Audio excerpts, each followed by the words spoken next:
Just got done with Conflict of Wills, Judean Hammer, guerrilla warfare during the Maccabean Revolt.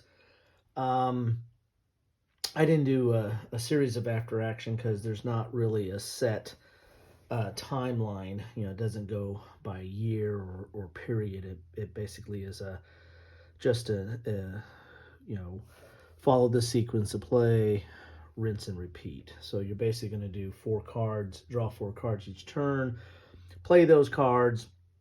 When you're done playing with those, you alternate turns. You're going to check to see if there's supply, and then you're going to score regions. There are 6 scoring regions. That's one of the things that I found it really wasn't as clear in the rules, but there's basically the 6 scoring regions are these colored regions: 1, 2, 3, 4, 5, and 6. These regions out here that are all the same color are not scoring regions. They're basically places where the Greeks have either supply centers or really a lot of times where their reinforcements come from. So let's finish with a wrap, and then I'll get into a review. In this game, the Greeks won. They ended up with 10 victory points to the Maccabeans 7. The game ended because there were less than 12 cards in the draw deck. You basically, every time you play a card, if you play a card for its event, then it goes into, it gets removed from the game. That's a concept, I think, somewhat similar there. A lot of card-driven games do that, but for example, Twilight Struggle has cards that they have certain events that when you play them, then they're removed from the game. This one, anytime you play it for the event, and the events can only be played by the faction. So this is a Greek card. So when the Greeks play this card for the event, it gets removed from the game. But also if the Maccabeans play this card, for its op points, then the Greek get to use this event. And so then it gets removed from the game. So the game goes a little bit quicker and faster than you would think. It's not a very long game at all in that regards. And so every time an event is played, it gets removed from the game. But of course, if you're the Maccabeans and you play this card for the op value and not the event, then it's going to go into the discard pile and it's going to stay in the game. Also, for every battle you flip off, there's a draw deck and you'll flip over a card, and this is the modifier. I felt like I haven't counted these up, but I think there's more of an advantage for the Maccabeans on these than the Greeks, but maybe they do balance out. It turned out, I think earlier in the game it was mostly the Maccabeans, but then later in the game it was for the Greeks. So there you have it. That's how the game ended. If someone gets to 12 points, as you can see on this red here, or if there's less than 12 cards in the draw deck, then the game ends. And so this game ended with the last scoring with the Greek at 10 and the Maccabeans at 7. So back and forth. There wasn't. It's all done with these cards here. The one thing I didn't do in this game, I think I've got the rules pretty much down. You have this. Here's how you do recruiting. The Maccabeans and the Greeks is a little bit different. Here's how you do move. Move is pretty much the same, except for the Maccabeans have a range of 3 and the Greeks have a range of 2. And the Maccabeans can ambush. That's one thing I didn't do a lot of. I was playing this two-handed, basically. I think this is a game much better played opposed. There's no solo bot to this.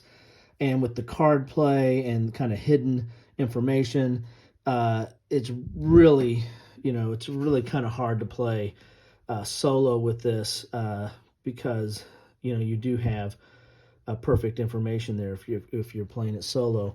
So I do think this is better played opposed, and so my play of it is going to be kind of slanted because of that. But I can see how it plays opposed. I can see some of the advantages and how there's really a back and forth flow to it.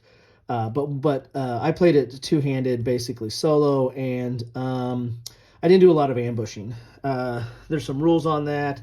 That's one of the Maccabeans' big advantage, and maybe that's why the Maccabeans, failed to win. I didn't use the ambush as much, but honestly, there wasn't a lot of time to do the ambush. The Greeks really kind of came up a lot from here and took this over. The Maccabeans weren't even over here yet. Most of the Maccabeans kind of took this early, so there really wasn't much movement for the Greeks over here. So most of the battles were really in this region here, and then in this region here. And as you can see, the Maccabees did relatively well in that region. This one neutralized out several times. It neutralized. It was 3-3 at the end of the game, and it was that way several times during the game. I think the Maccabees won that once. So this was really the most contentious area here. Also, one thing about the game as far as strategy, when you get like 3 in a hex or 3 in an area, that's a pretty big block because you rarely get more than you can bulk up to have 3, but at the end of the game, at the end of the turn, you check for supply, and if you have over 3 in an area, then one of them's gone. So it's kind of hard to. So if you bulk up an area, you basically have to use those that turn, and you only have 4 cards a turn. So it's not like you can play like, oh, I got 2 cards from now, 3 cards from now. No, you've got 4 cards, and a lot of times you're going to be playing a bad card for yourself because you're going to be giving them event. So there are decisions, but they're not unlimited. I mean, you have to make some pretty tight decisions. And so it's really kind of hard to do a big attack. I think I only did 1 or 2 of those where I had more than 3 in an area, then had planned to move later on, got them out, or had some losses or the like. So getting 3 in an area is kind of a wall, and it's kind of hard. And the Maccabees kind of walled this off at times, which made it kind of hard to really break into an area, especially for the Greeks sometimes, although they did win. When they're on these outlier areas. And then the Greeks have to trace supply back to a supply center. That's another aspect about the strategy.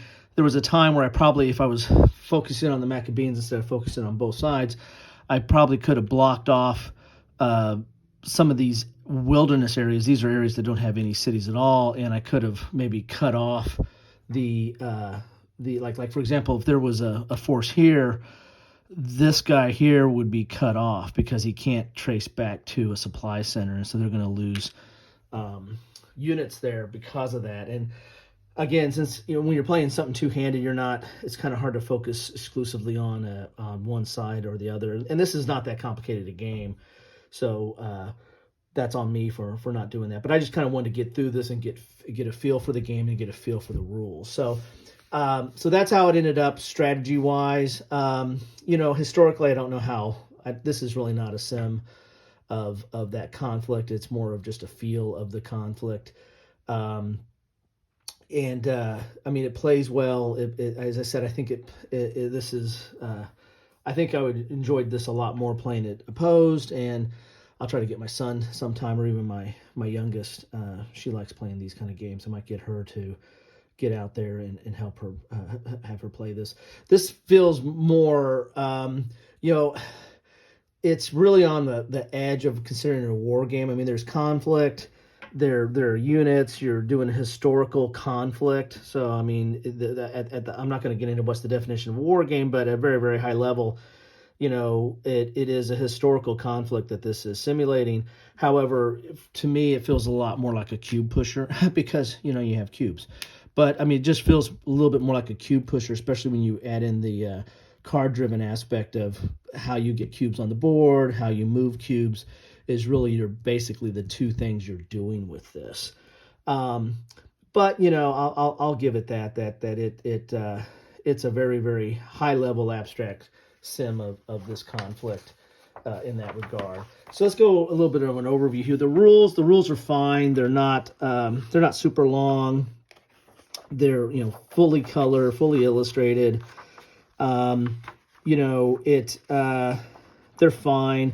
As I said, there was a few things that weren't entirely clear, like what are the scoring areas. I actually found that on Board Game Geek, where somebody asked that same question, and the designer answered it. So that's how I got that answer. I don't know the ambush rules. I didn't really do a lot of this, or I don't know if I did any ambushes, but that's one of the more complex rules. The complexity of the rules from a wargamer standpoint these are not complex from a standard war game. From a Euro game, which this I kind of look as an entry war game, I would say that if someone's used to cubes and Euro games, this is a kind of an easy move to kind of go into a game like this, because, hey, you got cubes and dice, and it looks somewhat like some of what you might be familiar with, but you're actually kind of playing a little bit of a war game. Of course, your mileage may vary. The rules are not as clear I didn't think for coming from a Euro background to wargaming. I thought it was a little not as clear, not overly complex and not overly vague. It just wasn't as clear as I would have hoped. But the rules are generally fine.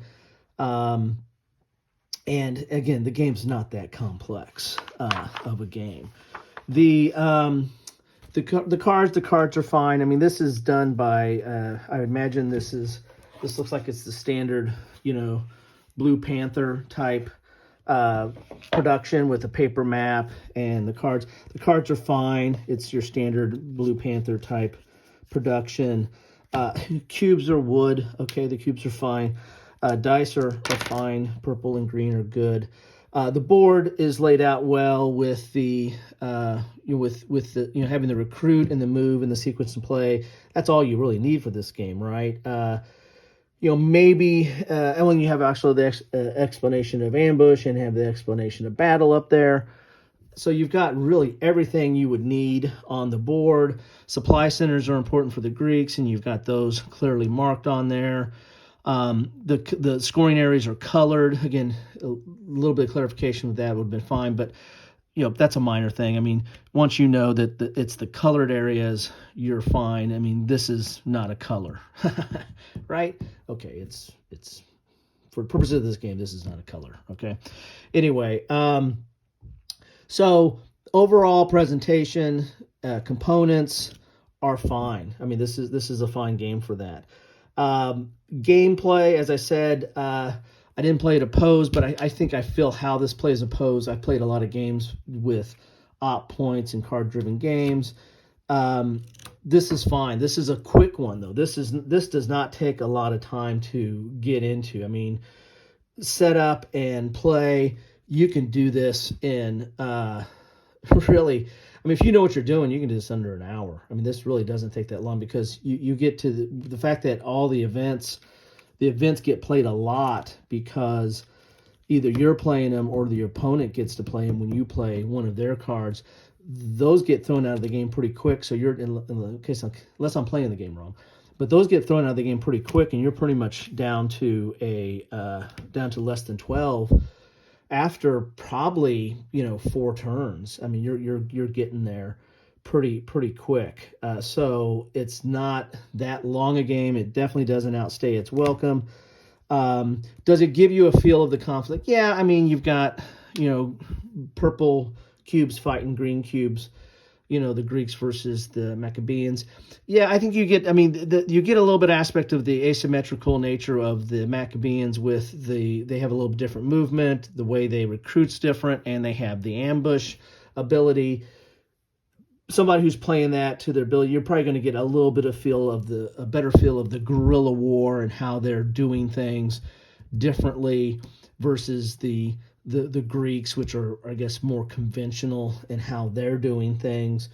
So in that regard, and then plus you're getting all the historical areas on the board. And so, I at a very high level, right, I think it does a fine job of that. Plus, I mean, there's not a lot to compare it to, right? There's not a lot of games that cover this conflict, or not a lot of games that cover this period, not a lot of games that cover this region, and even fewer games that probably cover this specific conflict. So compared to what's out there, yeah, this is it. This is the definitive game on the. I don't know about that, but you could argue this might be the definitive game on the Maccabean Revolt. So hopefully that was helpful between the setup and overview that I gave before and between, this, you should get a good feel on this game and, if it's for you. This, I don't get rid of any games, right? So definitely a keeper for me because I liked games that cover different topics. And rarely cover topics, the better for me. So definitely something I'll keep. I want to get this to the table with one of my kids, and because this is easy enough to push cubes around with, and I think it's a good. To me, this is probably leans. There's the scale in war games, in my opinion. One of the scales that I look at a lot is, heavy sim versus heavy playability, and usually the games that are very, very playable may not be very good simulations because they're so abstracted to get to playability, and the ones that are heavily, trying to get realism or, and they try to do that through complexity, or they're trying to do a lot of simulation or a lot of chrome and a lot of rules, tend to be not as playable, right? I mean, not saying unplayable, but just that they're harder to play because you've got a lot of rules and stuff to keep track of and the like. This is clearly on the very, very far end of playability. This is a very, very playable game and a game. I mean, this is really a game, just cranking through these cards that you have here and pushing cubes on the board. So anyway, that's my after action report and review of Judean Hammer. Thanks for spending some time with me.